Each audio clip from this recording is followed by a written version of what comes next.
ఆ జలస్పర్శ చేత ఆ చనిపోయినటువంటి పాములన్నీ మళ్ళీ బతికాయి. చాలా సంతోషించింది. మళ్ళీ ఆ పాములన్నింటినీ గరుత్మంతుడికి అప్పచెప్పింది. సూర్యమండలం వైపుకు మాత్రం ఎప్పుడూ తీసుకెళ్ళకు, వాళ్ళని ఇతరమైనటువంటి వైపుకి తిప్పుతూ ఉండింది. ఆయన ప్రతిరోజు తీసుకెడుతున్నాడు, తిప్పుతున్నాడు. ఒకానొక రోజున ఆయన మనసు కుందింది. ఏమిటిది, నేను ఎందుకు ఇలా ఊడిగం చేయడం? ఇంత శక్తి ఉంది, ఇంత బలం ఉంది, నేను ఎందుకు అసలు ఈ పాముల్ని ఇలా తిప్పుతూ ఉండడం? ఈ పాముల్ని ఇలా తిప్పి నేను మాట పడ్డాను. అమ్మ ఎందుకు చేస్తుంది వినతకి ఇలా సేవ? నేనెందుకు చెయ్యాలి ఈ పాములకి సేవ? కాబట్టి ఈ మాట పాములను అడుగుదాం, ఈ మాట కద్రువుని అడుగుదాం ఆయన అనుకోలేదు. ఈ మాట అమ్మని అడుగుదాం అనుకున్నాడు.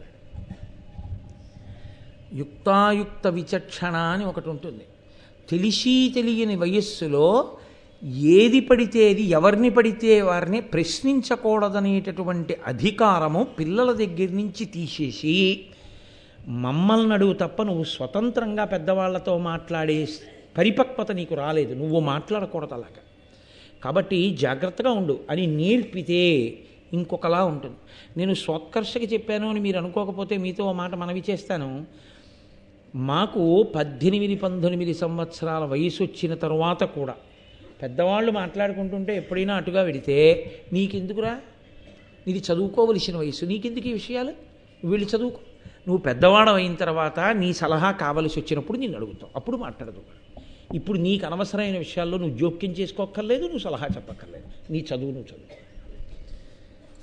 అది ఆనాటి నుంచి ఈనాటి వరకు అనవసరపు విషయాల జోలికి వెళ్ళి ప్రతి విషయాన్ని అది ఎలాగా, ఇది ఎలాగా, వాడేం చేస్తున్నాడు, వీడేం చేస్తున్నాడు, వీడికి ఎంత ఆస్తుంది, వాడికి అప్పు ఎంత ఉంది, ఇవన్నీ అడగాలనే తాపత్రయం లేకుండా చేసింది. అది మనకెందుకు అనేటటువంటి స్పృహని ఒకదాన్ని ఏర్పాటు చేసింది. అది ఇవాళ కించిత్ సంస్కారం ఎక్కడైనా నిలబడితే అది నా గొప్ప కాదు, అది పెద్దవాళ్ళు ఏర్పాటు చేసినటువంటి గౌరవం, అది వాళ్ళు ఇచ్చినటువంటి సంస్కార బలం. మీరు మహాభారతంలో ఏ చిన్న విషయాన్ని విస్మరించడానికి ఉండదు. ఇంత బలం ఉంది కదా అన్న ఆలోచన రాగానే మీరు గుర్తుపెట్టుకోండి, ఎవరి మీద తాను కోపంతో ఉన్నాడో, ఎవరి వలన ఖేదపడుతున్నాడో వాళ్ళ మీద తిరగబడే లక్షణం వస్తుంది. కానీ ఆయన అలా తిరగబడలేదు. నాతో నేను సర్వీస్లో జాయిన్ అయిన కొత్తల్లో ఒక మహానుభావుడు ఉండేవాడు. ఆయన నాకు ఒక సలహా చెప్పాడు. ఏమయ్యా, నువ్వు చాలా ఆలస్యంగా జాయిన్ అయ్యావు, నేను రిటైర్ అయిపోతాను 2 ఏళ్లలో, నీకొక్క సలహా చెప్పాలనిపిస్తోంది కోటేశ్వరరావు, కాబట్టి సలహా చెప్తాను, ఇది బాగా జ్ఞాపకం పెట్టుకో, నేను 2 ఏళ్ల తర్వాత వెళ్ళిపోతాను.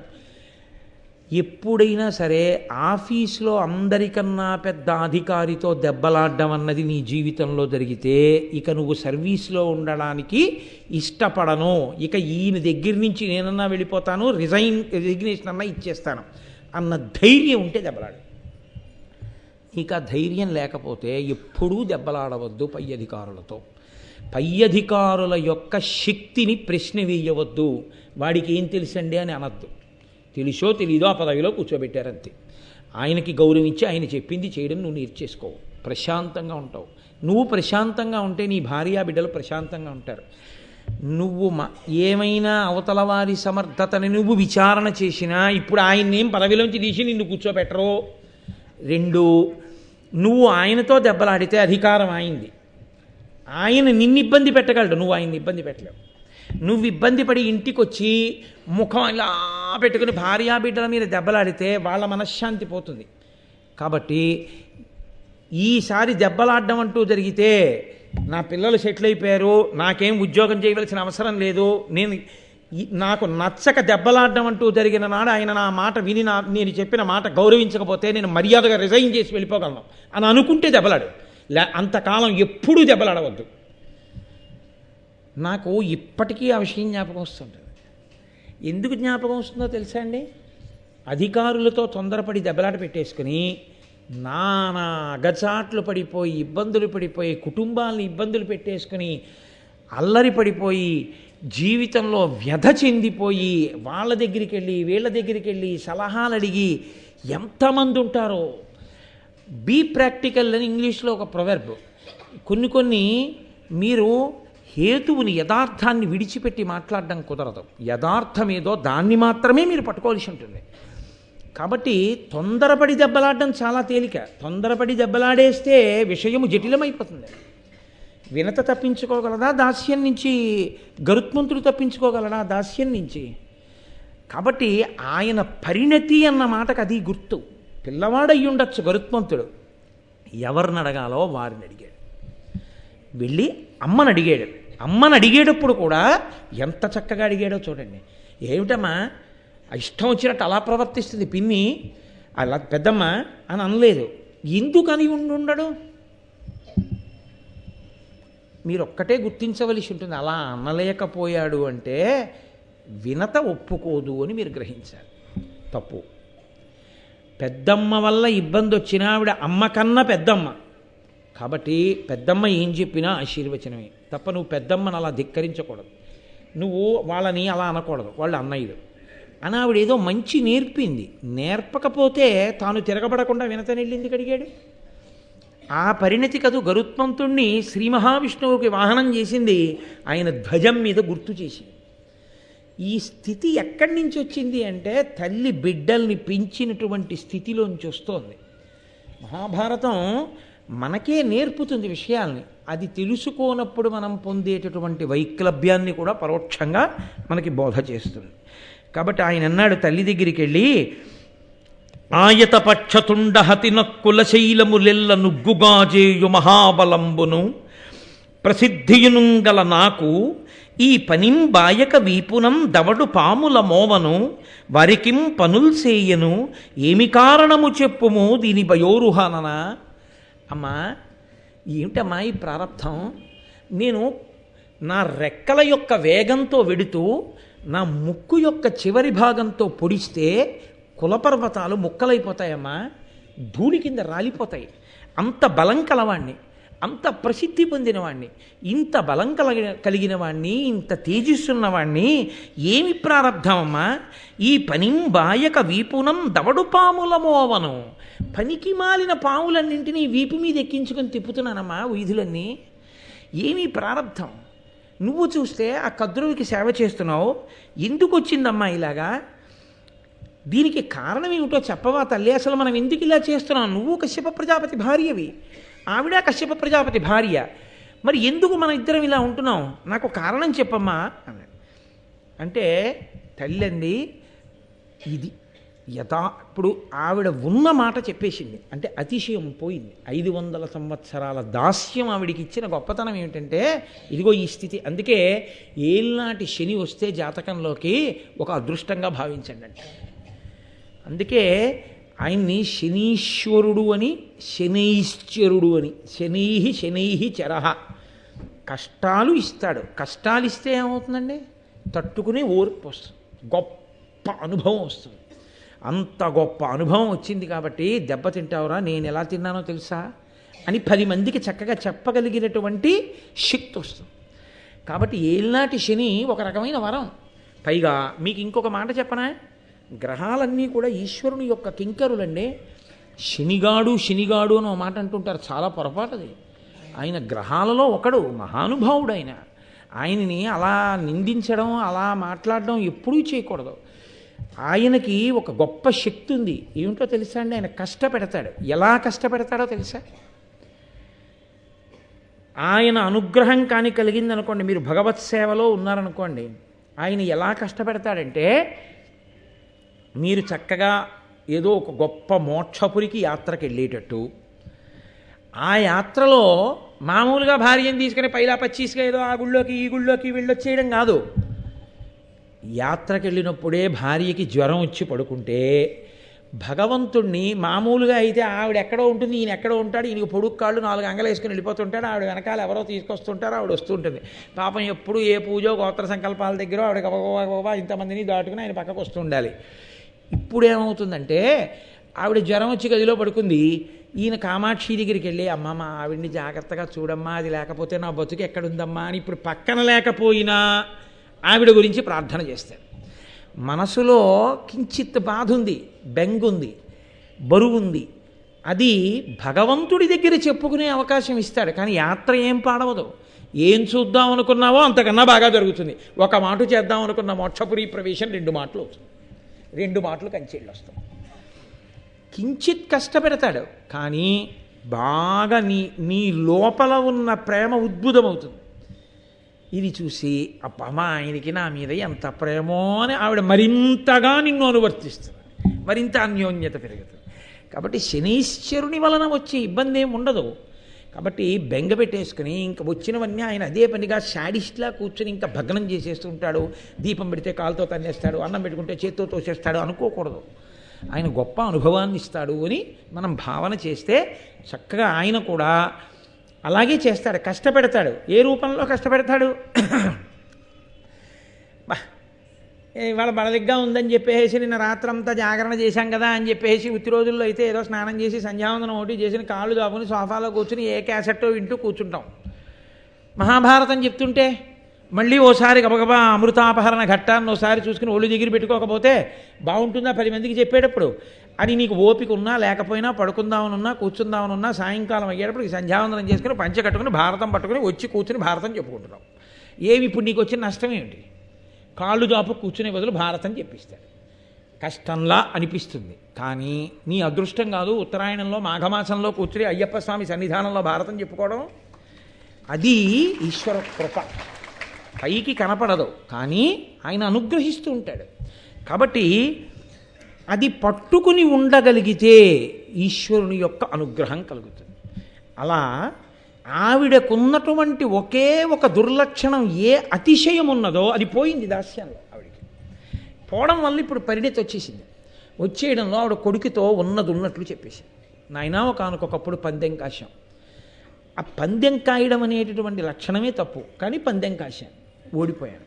ఇదిగో నేను ఇలా దాస్యం చేస్తున్నాను, అంతేననుకుంటున్నావా? 2 గుడ్లు పుట్టాయి నాకు. నీకు అన్నగారు ఒకడున్నాడు అరుణుడు అని. నేను కేవలం తల్లిని తొందరగా అవలేకపోయానని ఒక రకమైనటువంటి అతిశయము వలన కలిగిన సిగ్గుచేత ఆ గుడ్డుని బదలగొట్టాను. పాపం అధోభాగం పూర్ణంగా ఏర్పడని పిల్లవాడు పుట్టాడు.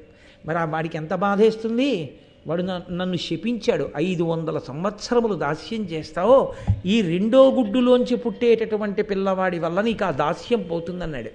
కాబట్టి నాయన అప్పటి నుంచి నేను ఎదురు చూస్తున్నాను, నీ వలన నాకు దాస్యం పోతుంది అని నమ్మి ఉన్నాను. వృద్ధిలోకి వచ్చినటువంటి పిల్లల వలన తల్లిదండ్రులు కష్టములలోంచి పైకి వచ్చి సంతోషపడడం అన్నది లోకంలో ఉన్న మర్యాద కదా అందావిడ. అది నిజం కదండి. లోకంలో తల్లిదండ్రులకి గొప్ప సంతోషం ఎప్పుడో తెలుసా?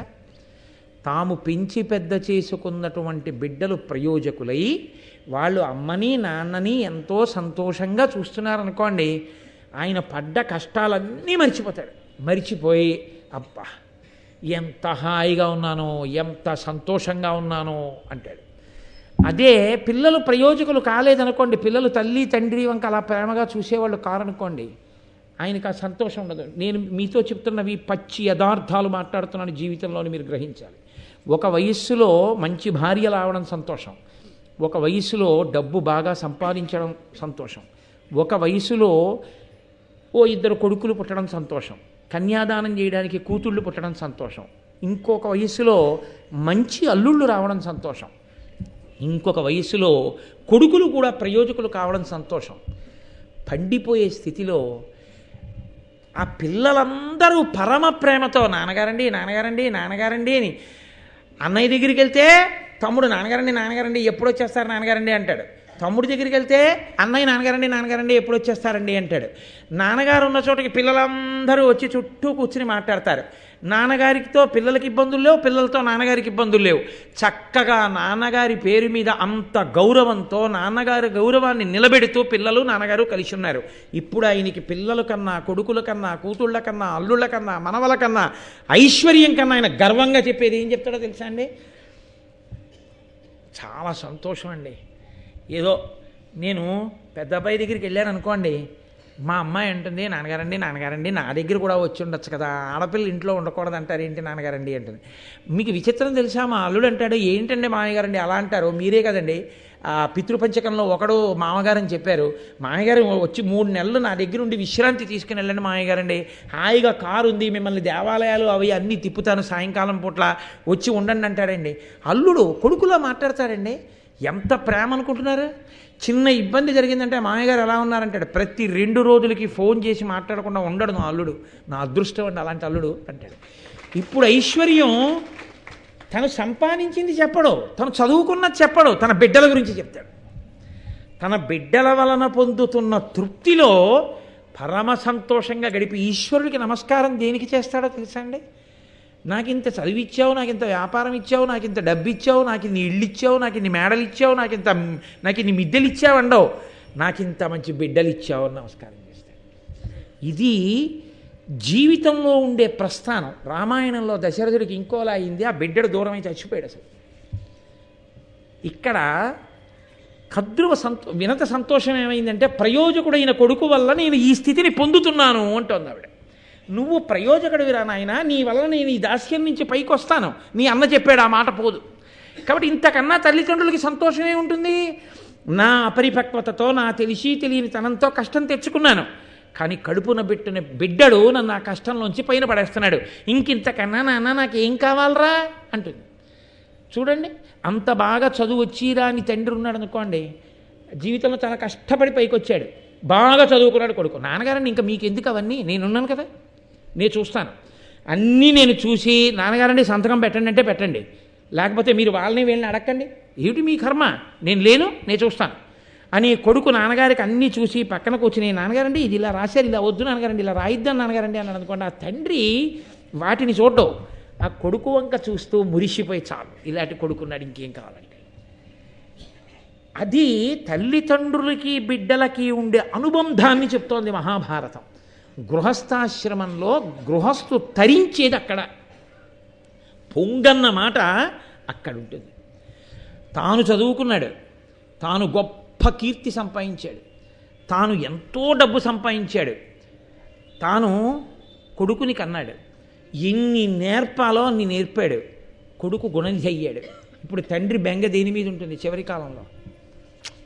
నాకు బిరుదులు ఉన్నాయి, నాకు సింహతలాటాలు ఉన్నాయి, నాకు స్వర్ణ కంకణాలు ఉన్నాయి, వీధిలోకి వెడితే నా కాళ్ళ మీద పడి నమస్కారం చేస్తారు, కానండి ఆంతరంగికులు ఎవరైనా వస్తే ఏమిటో పాపం మీ ప్రారంధం, ఆ కొడుకే అలా అంటారు, వాడేనండి నాకు, నా మనసుకి శాంతి లేదంటాడు. అందరికీ తన వాక్కులతో శాంతినిచ్చేవాడికి శాంతి లేదు. ఎందుకని?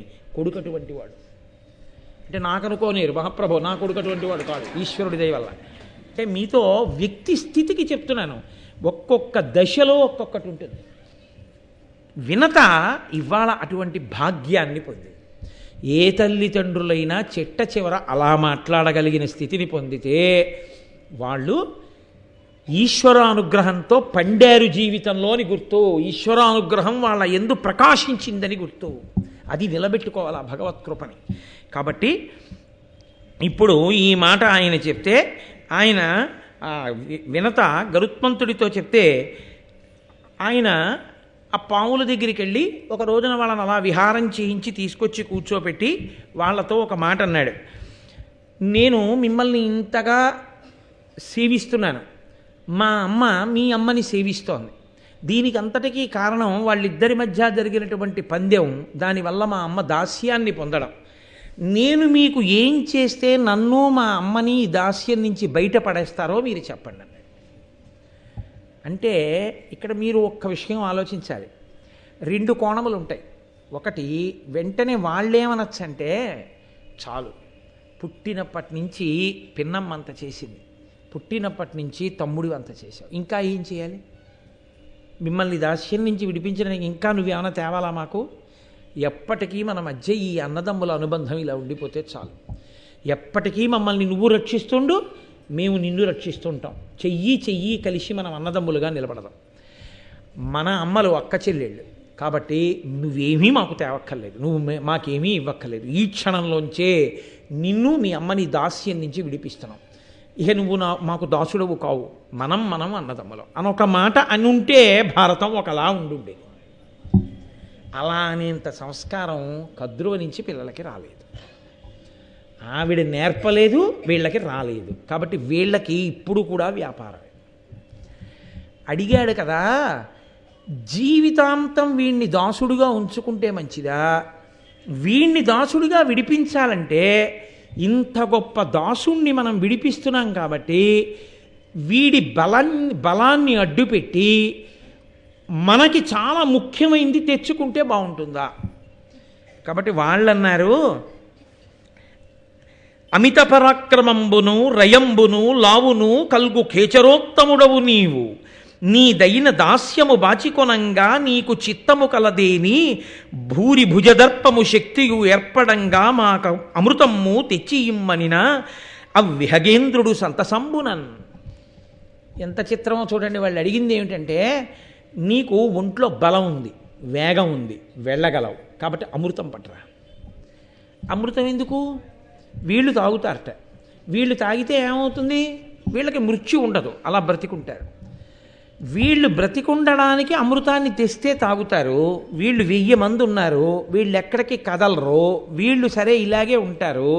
ఆవిడకున్నది 2 కొడుకులు, ఒక కొడుకు వెళ్ళిపోయాడు సూర్యుడికి రథసారథిగా. ఆయనకి హాఫ్ డే సీఎల్ కాదు, 1 అవర్ పర్మిషన్ కూడా ఉండదు. ఎందుకంటే రథం ఎప్పుడూ తిరుగుతుండాలి. దానికి పెయిడ్ హాలిడేసు, పబ్లిక్ హాలిడేసు, లేకపోతే రెస్ట్రిక్టెడ్ హాలిడేసు, క్యాజువల్ లీవ్లు, ఎరెండ్ లీవ్లు, హెచ్ఏపిఎల్లు, కమిటేషన్స్ అవి ఆయనకి ఏమి ఉండవు. ఆయన బాస్ అలాంటి వాడు, ఆయన వర్క్ అటువంటిది. ఆయన ఎప్పుడు అలా పెడుతూ ఉండడమే. కాబట్టి ఆయన అమ్మని చూడడానికి రావడం ఆయనకి కుదరదు. మరి ఇంకా ఉన్నదెవరు? ఈ ఒక్క పిల్లాడు. ఆవిడ అంటూ మనశ్శాంతి పొందితే రాత్రి ఈ పిల్లాడిని చూసుకునే సంతోషిస్తుంది. ఇప్పుడు ఈ పిల్లాడిని అమృతం తీసుకురావడానికి పంపిస్తే ఎవరి మీదకి వెళ్ళాలి యుద్ధానికి? స్వర్గలోకంలో ఇంద్రుడి మీదకి వెళ్ళాలి. ఇంద్రుడు దేవతలకు అధిపతి. దేవతాశక్తులు అంటే సామాన్యమైనవా? దేవతలందరూ కలిపి మట్టు పెట్టేస్తే ఇన్ని పోతాడు. మీకు నష్టం, మాకేమవుతుంది? ఓ దాసుడు పోయాడు. వస్తే ఇంకా మాకు చావే లేదు, ఇంకా ఆయన అవసరం మాకేమిటి? మాకు జరా లేదు, మరణం లేదు. అమృతం తాగిన వాళ్ళం హాయిగా ఉంటాం. ఇంక ఈయన లేకపోయినా ఈయన ఉంటే ఉంటాయి, అవన్నీ మాకు ఉంటాయి. ఎంత క్రూరమైన ఆలోచనో మీరు ఆలోచించండి. ఇలా ఆలోచించచ్చా అనేటటువంటి కనీస పరిణితి కానీ మర్యాద కానీ వాళ్ళకి లేవు. కాబట్టి అంత గొప్ప ఆలోచన వాళ్ళు చేయగలిగారు. ఆయన అన్నాడు సంతసంబునన్, చాలా సంతోషంగా అంగీకరించాడు. ఆయనకి ఎందుకు సంతోషం? ఒక్కటి ఆయన సంతోషం, అమ్మయ్యా మా అమ్మ దాస్యం విడుదలైపోతుంది, ఇది రక్షించింది. అమ్మ మీద ఉన్న భక్తి ఉందే, ఆ మాతృభక్తి ఉందే, అదే శ్రీరామరక్ష. అమ్మ నోటి మాట ఉందే, అమ్మ నోటి మాటయే అంగరక్ష. అందుకే పూర్వం పిల్లలకి స్నానం చేయించినా కూడా నీళ్లు తిప్పి శ్రీరామరక్ష 1000 ఆయుష్ 1000 ఐదోతనం అని చెప్పి ఆ పిల్లలందరినీ కూడా తల్లిదండ్రులు ఆశీర్వచనం చేయడం. చక్కగా పుట్టినరోజు వస్తే వాడిని పీటల మీద కూర్చోపెట్టి కాస్త నూనె వాడి తల మీద పెట్టి వీపు మీద పెట్టి వాడికి ఆ నూనె రాసి వీపుకి రాసి అప్పుడు చక్కగా వాడికి ఆశీర్వచనం చేయడం. ఇప్పుడే ఉంది, ఓ కేకు తెచ్చుకోవడం, అన్ని దీపాలు పెట్టించడం, తల్లిదండ్రులే పక్కన నిలబడి ఉప్పుని ఊదే దీపాలు అర్పించేయడం, ఓ కత్తి చేతికి ఇవ్వడం, మెత్తటి కేకుని కోయించేయడం, ఆ ముద్ద తీసి ఓ ఎంగిలి ముక్క అమ్మకి, ఆ తర్వాత తత్శేషం మిగిలిపోయిన ఎంగిలి ఏదుందో ఆ ఎంగిలి నాన్నకి గౌరవం కన్నందుకు, ఆ తర్వాత ఆ ఎంగిలి ముక్క వీడు, ఆ ఎంగిలి ముద్దలు మిగిలిన వాళ్ళు తిని వీళ్ళందరూ కలిసి మంత్రపుష్పం బ్రాహ్మణులు చెప్పినట్టు హ్యాపీ బర్త్డే టు యూ అని, ఓ శతమానం భవతి లేదు, ఓ శతాయు పురుష శతేంద్రియ ఆయుష్ దేవేంద్రియే ప్రతిష్టతి లేదు. ఎక్కడి నుంచి వస్తాయి మంగళాలు రమ్మంటే? ఎక్కడి నుంచి వస్తుంది ఆయుర్దాయం రమ్మంటే? కాబట్టి జాతీయందు పశ్చిమ దేశాల సంస్కృతి ప్రవేశించి కలుషితం చేసి పారేసింది మన జీవితాలు. ఒకప్పుడు ఎలా ఉండేవో జీవితాలు, ఒకప్పుడు ఎలా ఉన్నాయో జీవితాలు చూసుకోండి అని చెప్పి అన్నయ్య గారు అప్పుడు భారతం ఇచ్చి వెళ్ళిపోయారు మహానుభావుడు. ఇప్పుడు ఆయన చాలా సంతోషం, నేను మా అమ్మని దాస్యం నుంచి విడిపిస్తాను అన్నారు అని అమ్మ దగ్గరికి వెళ్ళి అమ్మకి నమస్కారం చేశారు. అమ్మ అన్న మాట దగ్గర ఉండేటటువంటి వైభవాన్ని ఆవిష్కరిస్తున్నారు నన్నయ్య గారు. ఆవిడ అమ్మా నీ దాస్యం విడిపించేస్తానమ్మా, వాళ్ళు అమృతం అడిగారమ్మా పావులు, అమృతం తేవడానికి బయలుదేరుతున్నానమ్మా అన్నాడు. ఆవిడ అమ్మయ్యా వీడింత బలవంతుడు తెచ్చేయగలడని నాన్న జాగ్రత్తగా వెళ్ళొచ్చే అనలేదు. అమ్మ మనస్సు అని ఒకటి ఉంటుంది. అమ్మ మనస్సుకున్న లక్షణం ఏమిటో తెలుసా అండి? ఆ మాట అమ్మ తప్ప లోకంలో ఇంకా ఎవ్వరూ అనలేదు. నాన్న నా ఆయుర్దాయం కూడా పోసుకుని నువ్వు బతకరా అంటు తప్ప వాడు ఏమైపోయినా నేను ఇలా ఉంటే చాలని ఏ అమ్మ అందో. నా ఆయుర్దాయం పోసుకుని వాడు బ్రతకాలి అన్నప్పుడు త్రికరణ శుద్ధిగా ఆ మాట అనేది అమ్మ ఒక్కతే. మీరు చూడండి, పిల్లాడికి జ్వరం వచ్చిందనుకోండి, నేను ఇలా అన్నాను అని నేనేమీ పక్షపాతంతో అంటలేదు. మీకు ఏ తండ్రి నోటి వెంట కూడా నా ఆయుర్దాయం వీడు పోసుకుని బ్రతకాలి అన్న మాట రాదు. అమ్మ అంటుంది నా ఆయుర్దాయం కూడా పోసుకుని వాడు బతికితే చాలంటుంది. తండ్రి గబుక్కుని వీడు దేని కిందన్నా పడలేదు కదా, ఏంటి ఇంకా రాలేదంటాడు. అమ్మ అంటుంది వీడికి ఏం అవ్వలేదు కదా, ఏమిటి ఇంత ఆలస్యమైంది ఇంకా రాలేదు అంటుంది. నోటితో కూడా అమ్మ అమంగళాన్ని ఉచ్చరించదు పిల్లాడికి సంబంధించి. అలా అనడాన్ని అమ్మ ఒప్పుకోదు. అమ్మ అన్న మాటకున్న గొప్పతనం ఏమిటంటే బిడ్డడి యొక్క మంగళాన్ని అలా అపేక్షించడమే, బిడ్డల యొక్క వృద్ధిని కోరుకోవడమే. నేను యథార్థంగా ఒక సన్నివేశం చూశానండి. ఒకప్పుడు తెల్లబోయాను. నేను ఓ డాక్టర్ గారి దగ్గరికి వెళ్ళి కూర్చున్నాను. ఏదో పిలిస్తే వెళ్ళి వైద్యం చేయించుకోవాలి కదా, అందులో కూర్చున్నాను. కూర్చుంటే అక్కడికే ఇంకొక పెద్ద ఆవిడ కూడా వచ్చారు. ఆవిడని ఎవరో తీసుకొచ్చారు వైద్యం చేయించడానికి. లోపలికి ఆవిడ మంచి జ్వరంతో చలి ఉడికిపోతుంది. ఇంతలో కారులో దిగాడు ఒకతను. దిగి మంచి ఐశ్వర్యవంతుడిలా ఉన్నాడు. అతను లోపలికి వస్తూ ఇలా చూశాడు ఈవిడ వంక ఆగి. ఈవిడ అతని వంక ఇలా చూసి ఏదో అనబోయింది. అతను లోపలికి వెళ్ళిపోయాడు డాక్టర్ దగ్గర. ఇతను వచ్చాడని గబగబా కాంపౌండర్లో వాళ్ళు లోపలికి తీసుకెళ్ళారు. ఆయన లోపల ఏదో కాసేపు కూర్చున్నాడు, డాక్టర్ గారితో మాట్లాడి ఏదో ప్రిస్క్రిప్షన్ రాయించుకున్నాడు, వెళ్ళిపోయాడు. వెళ్ళిపోతే ఈ పెద్ద ఆవిడితో వచ్చిన ఆవిడంది, మీ అబ్బాయే కదమ్మా అతను అంది. అవును అంది ఆవిడ. ఒక్కగానొక్క కొడుకే అంత ఐశ్వర్యంతో ఉన్నాడు, అంత అధికారంలో ఉన్నాడు. మీరు ఇక్కడ చలికి వణికిపోతుంటే చూశాడు, లోపలికి వెళ్ళి తన డాక్టర్ గారితో మాట్లాడి వెళ్ళిపోయాడు. ఏమ్మా అని చెప్పి కనీసం నువ్వు బతికున్నావో లేదో చూడడం ఎప్పుడో మానేశాడు. అమ్మ చలి జ్వరంతో వణికిపోతూ ఇక్కడ ఉందని చేయి పట్టుకు తీసుకెళ్ళలేకపోయాడు, అమ్మ అని అడగలేకపోయాడు. ఇలాంటి పిల్లాడు ఉంటే ఎంత చస్తే ఎంత అందాడు. అంటే వెంటనే జ్వరంతో ఉన్నావిడండి. అంత మాట అనకండి అమ్మా, బతికినంత కాలం బతికేశాను, నేను చచ్చిపోతే భూమికి బరువా, ఈ భూమికి ఇప్పుడు ఏమన్నా లోటా, ఇబ్బంది లేదు. కానీ పిల్లాడిని అలా అనకండి, వాడు వృద్ధిలోకి రావాల్సిన వాడు. నేను తెల్లబోయానండి ఆ మాటకి. నిజంగా బతికితే ఎంత చస్తే ఎంతందని ఆవిడ ఒప్పుకోలేదు. అలా అనద్దండి అంతే. అది అమ్మ మనసు అంటే, అది అమ్మ అంటే. అమ్మ అంటే వాడికి శక్తి ఉంది పర్వాలేదు అందాం, అయ్యి బాబోయ్ ఏం పర్వాలేదు కదా, ఏం పర్వాలేదు కదా, ఏం పర్వాలేదు కదా అంటూనే ఉంటుంది అమ్మ ఎప్పుడు. అందుకే మీరు చూడండి, విదేశాలు వెళ్ళిపోయి ఎన్ని కోట్లు గణించాడన్నది ఇంకెవరైనా చూడొచ్చేమో. కడుపు నిండా తింటున్నాడా లేదా, వేళ పట్టున వాడు సుఖంగా ఉన్నాడా, బాగా నిద్రపోతున్నాడా, ఇది చూస్తేనే అమ్మ, చూస్తుంది అమ్మ. అమ్మ అంటేనే ఆ లక్షణం ఉంటుంది. కాబట్టి ఆవిడ వెళ్ళి గరుత్మంతుడు నమస్కారం చేసి, అమ్మ నేను వెడుతున్నాను అమృతాన్ని తీసుకురావడానికి అంటే, అనిలుడు పక్ష్మయుగ్మము అమృతాంశుడు వీపు అనలుండు మస్తకంబు ఇనుడు సమస్త దేహమును ఎప్పుడు కాచుచు నీ కభీష్టముల్ ఘనముగ చేయుచుండెడు జగన్నుత ఉన్నతయున్ జయంబు చేకొనుమని ఇచ్చే దీవెనలు కోరి ఖగేంద్రునకున్ ప్రియంబునన్. అమ్మ ఆశీర్వచనం చేసింది. ఎదర యుద్ధానికి వెళ్ళి అమృతభాండం తెచ్చేయడం అంటే అదేదో ఓ కాగితం కలమో పట్టుకురావడం కాదు.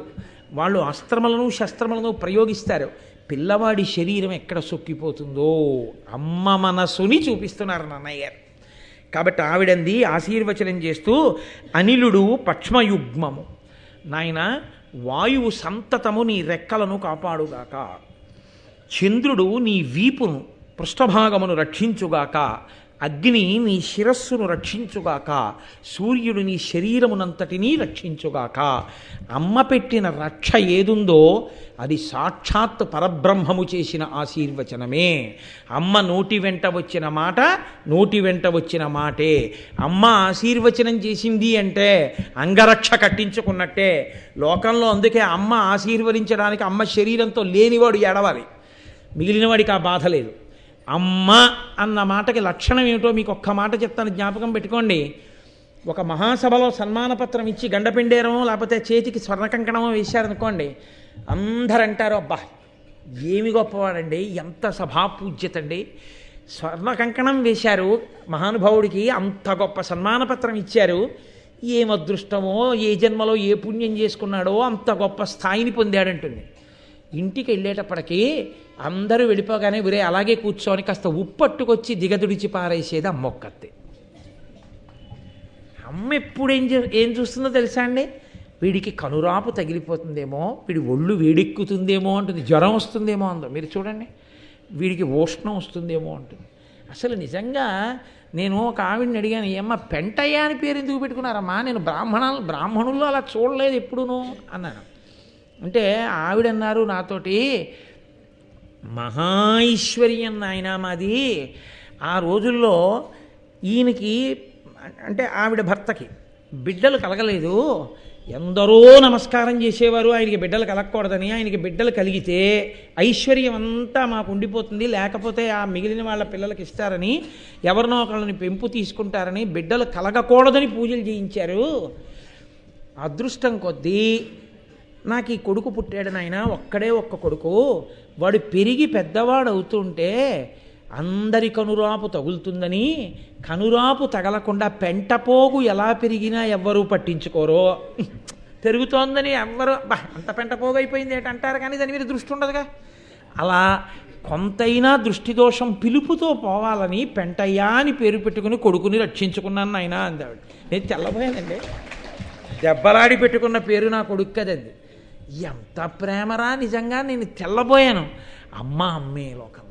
కాబట్టి వాయువు రెక్కలను రక్షించుగాక, చంద్రుడు వీపును రక్షించుగాక, అగ్ని శిరస్సును రక్షించుగాక, సూర్యుడు మొత్తం శరీరమును రక్షించుగాక అని ఆవిడ ఆశీర్వచనం ఇచ్చి నాయనా బయలుదేరు అంది. అంటే ఆయన అన్నాడు, అమ్మ తప్పకుండా బయలుదేరుతాను, కానీ ఇన్నాళ్ళు అమ్మ ఏదో సరిపోయినా సరిపోకపోయినా దాస్యంలో ఉన్నాగా సరిపెట్టుకున్నాను. అంత పెద్ద పని మీద వెళ్ళేటప్పుడు కడుపు నిండా తిని వెళ్ళాలి కదమ్మా, ఆకలిస్తోంది. నా కడుపు నిండా తినడానికి కావలసినంత పదార్థం ఎక్కడుందో చెప్పమ్మా, తిని బయలుదేరుతానన్నాడు. అమ్మకి నిజంగా ఆ మాట ఎంత బాధగా ఉంటుందండి.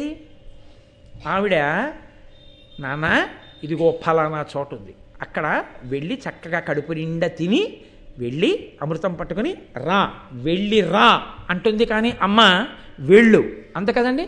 కాబట్టి మనం కూడా ఇవాళ వెళ్ళి రేపు సాయంకాలం 6:30కి వద్దాం. వస్తే అమృతాపహరణమో ఆయన భోజనం చేయడం రేపు చూద్దాం. చీకటి పడిపోయాక ఎందుకు ఇంకా మళ్ళీని. అందుకని మంగళాశాసన పరై మదాచార్య పురోగమై సర్వైశ్చ పూర్వైరాచార్యై సత్కృతాయాస్తు మంగళం. మంగళం కోసలేంద్రాయ మహనీయ గుణాత్మనే చక్రవర్తి తనూజాయ సర్వభౌమాయ మంగళం. ఉమాకాంతాయ కాంతాయ కామితార్థప్రదాయినే శ్రీగిరీశాయ దేవాయ మలినాథాయ మంగళం. కరచరణకృతం వా కర్మవాక్కాయజం వా శ్రవణనైనజం వా మానసం వాపరాధం విహితమవిహితం వా సర్వమేత్తక్షమస్వా శివ శివ కరుణాబ్ధే శ్రీమహాదేవ శంభో. సర్వం శ్రీ ఉమామహేశ్వర పరబ్రహ్మార్పణమస్తు. స్వస్తి.